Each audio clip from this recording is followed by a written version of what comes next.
ప్రస్తుతం India America మధ్య జరుగుతున్న టారిఫ్ వార్ గురించి అసలు వాస్తవాలు వెలుగు చూశాయి. వాస్తవానికి ఇండియా రష్యా నుంచి చమురు దిగుమతి చేసుకుంటుందని, అందుకే అదనంగా సుంకం బాదుతున్నామని కూడా ట్రంప్ చెబుతున్నప్పటికీ అది కేవలం కుంటి సాకు మాత్రమేనని కూడా తెలుస్తుంది. ఇక వాస్తవానికి ఇండియా ప్రధానమంత్రి Narendra Modi, America president Donald ట్రంప్కు మధ్య జరిగిన టెలిఫోన్ సంభాషణే దీనికి కారణమని చెబుతున్నారు. సుమారు అరగంట పాటు జరిగిన సంభాషణలో మోదీ వ్యాఖ్యలకు ట్రంప్ హర్ట్ అయ్యాడట.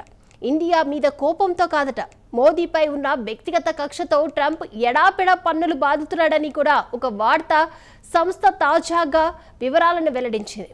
ఆ వివరాలేంటో ఇప్పుడు తెలుసుకుందాం.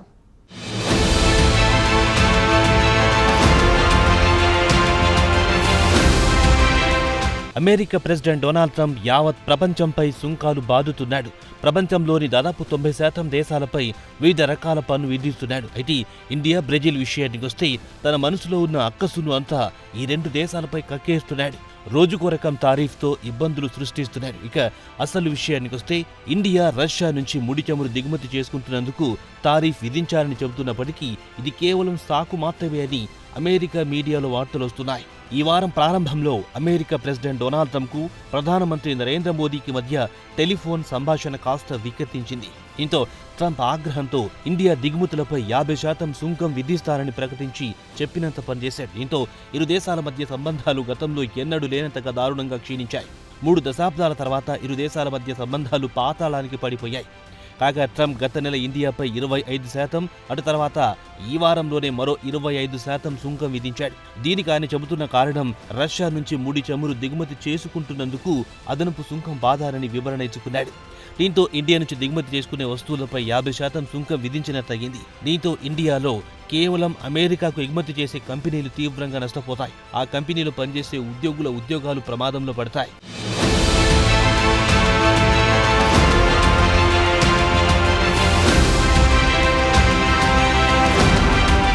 ఇక రాజకీయ పరిశీలకుల అంచనా ప్రకారం ట్రంప్ భారీ ఎత్తున సుంకాలు పెంచి వారిని కాళ్ల బేరానికి తీసుకొస్తాడు. ప్రస్తుతం ప్రపంచంలోని పలు దేశాలపై భారీ ఎత్తున సుంకం విధించి తర్వాత కాళ్ల బేరానికి తెచ్చుకుని సుంకం కాస్త తగ్గించాడు. దీనికి ఉదాహరణ యూరోపియన్ యూనియన్ చెప్పుకోవచ్చు.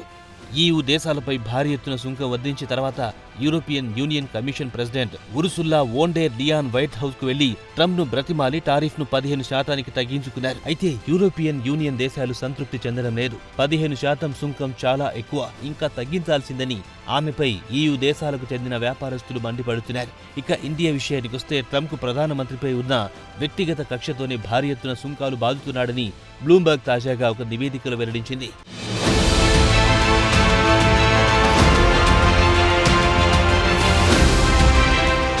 ఇక ట్రంప్కు మోదీపై ఆగ్రహం తెప్పించడానికి అసలు కారణం ఇరువురు నాయకుల మధ్య జూన్ 17న సుమారు 35 నిమిషాల పాటు టెలిఫోన్ సంభాషణ జరిగింది. ఈ సంభాషణలో మోదీ ట్రంప్ను ఉద్దేశించి ఈ ఏడాది మే నెలలో జరిగిన ఇండియా పాకిస్తాన్ యుద్ధంలో మీరు మధ్యవర్తిత్వం వహించి యుద్ధాన్ని ఆపించారని చెప్పడం బాలేదని చెప్పడం ట్రంప్కు ఆగ్రహం తెప్పించింది. మీరు తరచూ తాను మధ్యవర్తిత్వం వహించి యుద్ధాన్ని ఆపించారని చెప్పుకోవడం పట్ల అభ్యంతరం వ్యక్తం చేశారు.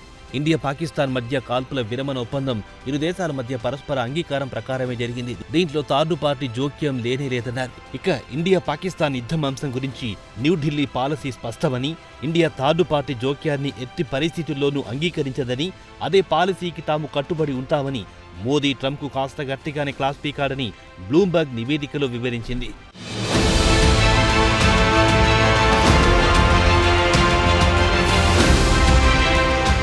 ఇక ఇరువురు నాయకుల మధ్య సంబంధాలు మరింత దిగజారడానికి ప్రధాన కారణం పాకిస్తాన్ ఆర్మీ చీఫ్ ఆసిమ్ మునీర్ అని బ్లూంబర్గ్ పేర్కొంది.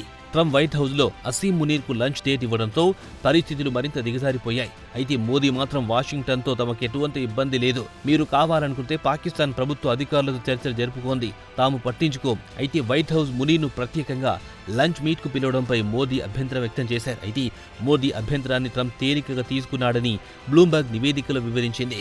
ఇక మరోసారి ట్రంప్ మోదీ మధ్య కెనడాలో జరుగుతున్న G7 సదస్సు సందర్భంగా టెలిఫోన్లో మాట్లాడుకోవడం జరిగింది. అయితే ఈ సదస్సు జరుగుతున్న సమయంలో ట్రంప్ అర్ధాంతరంగా వాషింగ్టన్ వెళ్లిపోయారు.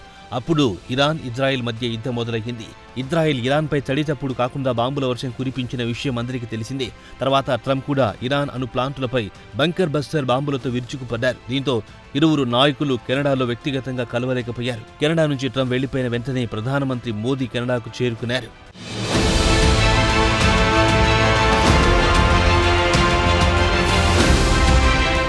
ఇక కెనడాలో మోదీ G7 సమ్మిట్లో ఉన్నప్పుడు ట్రంప్ ఫోన్ కాల్ చేసి ఇండియా వెళ్లే ముందు వాషింగ్టన్ వచ్చి వైట్ హౌస్లో గడిపి పోవాలని ఆహ్వానించారు.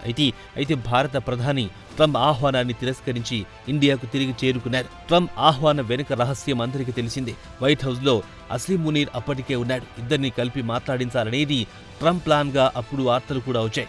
ఈ పరిణామాలన్నీ ట్రంప్ తన వ్యక్తిగత ప్రతిష్టకు భంగం కలిగించిందని భావించాడు. ట్రంప్ ఇగో దెబ్బతింటే ఎలా ఉంటుందో దానికి ప్రత్యక్ష సాక్ష్యం ప్రస్తుతం సుంకాల బాధుడు. ప్రస్తుతం ట్రంప్ ఇండియాపై కాకుండా మోదీపై వ్యక్తిగత కక్ష తీర్చుకునేందుకు 140 కోట్ల మంది ప్రజలను ఇబ్బంది పెడుతున్నాడు. గత బుధవారం నాడు ట్రంప్ ఇండియా నుంచి దిగుమతి చేసుకునే వస్తువులపై 25% సుంకం విధిస్తూ ఎగ్జిక్యూటివ్ ఆర్డర్ కూడా పాస్ చేశాడు. దీంతో ఇండియా నుంచి దిగుమతి చేసుకునే వస్తువులపై 50% పన్ను మోపినట్టయింది. దీని అర్థమేమిటంటే ఇండియా వస్తువులు అమెరికా మార్కెట్లో ఇతర దేశాల వస్తువులతో పోటీ పడలేవు. ఇక ట్రంప్ అదనపు సుంకం బాధడానికి గల కారణం విషయానికొస్తే రష్యా నుంచి చమురు, ఆయుధాలు దిగుమతి చేసుకుంటున్నందుకు శిక్ష విధించామని చెబుతున్నాడు.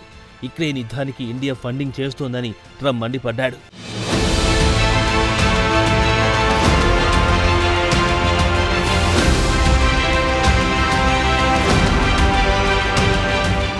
ఇక ఇండియా రష్యా నుంచి ప్రత్యక్షంగా లేదా పరోక్షంగా చమురు దిగుమతి చేసుకుంటోంది. చట్టం ప్రకారం తాము అదనంగా సుంకం బాదాల్సి వచ్చిందని ట్రంప్ సంతకం చేసిన ఎగ్జిక్యూటివ్ ఆర్డర్లో వివరణ ఇచ్చారు.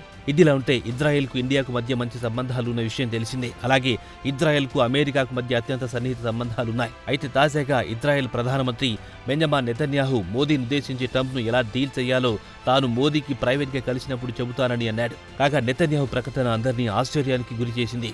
ఇటీవల ఇండియాకు చెందిన జర్నలిస్టు టెల్ అవీవ్ వెళ్లినప్పుడు ఆ విషయం చెప్పారు. త్వరలో తాను ఇండియాలో పర్యటించనున్నారని తెలిపారు. మరి నెతన్యాహు మోదీకి ఎందుకు సలహా ఇవ్వాలనుకుంటున్నాడు అనే ప్రశ్న తలెత్తుతోంది. ఇండియన్ జర్నలిస్టులతో మాట్లాడుతూ ఇరుపక్షాలు సంయమనం పాటించాలని, ఇచ్చిపుచ్చుకునే ధోరణితో సమస్యను పరిష్కరించుకోవాలని సూచించారు. మరి మోదీకి ఎలాంటి సలహా ఇవ్వాలనుకుంటున్నారని ప్రశ్నిస్తే అది ప్రైవేట్గా చెబుతారని నెతన్యాహు నవ్వుతూ అన్నాడు.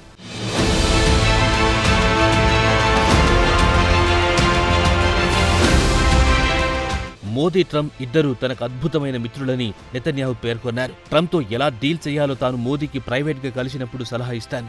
అమెరికాకు ఇండియాకు మధ్య బలమైన సంబంధాలున్నాయి. ఇరు దేశాల ప్రయోజనాల దృష్టిలో ఉంచుకొని తారీఫ్ అంశం సామరస్యంగా పరిష్కరించుకోవాలని ఇజ్రాయెల్ ప్రధానమంత్రి సూచించారు. తన ఇద్దరు మిత్రులు ఓ ఒప్పందానికి వస్తే ఇజ్రాయెల్ కూడా సంతోషపడుతుందన్నారు నెతన్యాహు. ఇక ట్రంప్ మాత్రం ఇండియాపై పీకల దాకా ఆగ్రహంతో ఉన్నాడు. ఇండియాతో ఎలాంటి సంప్రదింపులు ఉండవు, సుంకాలు తగ్గించే ప్రసక్తే లేదని తేల్చి చెప్పాడు. ఇండియా రష్యా నుంచి చమురు కొనుగోలు నిలిపివేసే వరకు సుంకాలను తగ్గించే ప్రసక్తే లేదన్నారు. కాగా సవరించిన 50% సుంకాలు ఈ నెల 27వ తేదీ నుంచి అమల్లోకి వస్తాయి. ఆ రోజు ఇండియాలో వినాయక చవితి మరియు హిందువులు ఎంతో భక్తి శ్రద్ధలతో కొలిచే గణేశుడు ట్రంప్కు జ్ఞానోదయం కలిగిస్తాడని ఆశిద్దాం.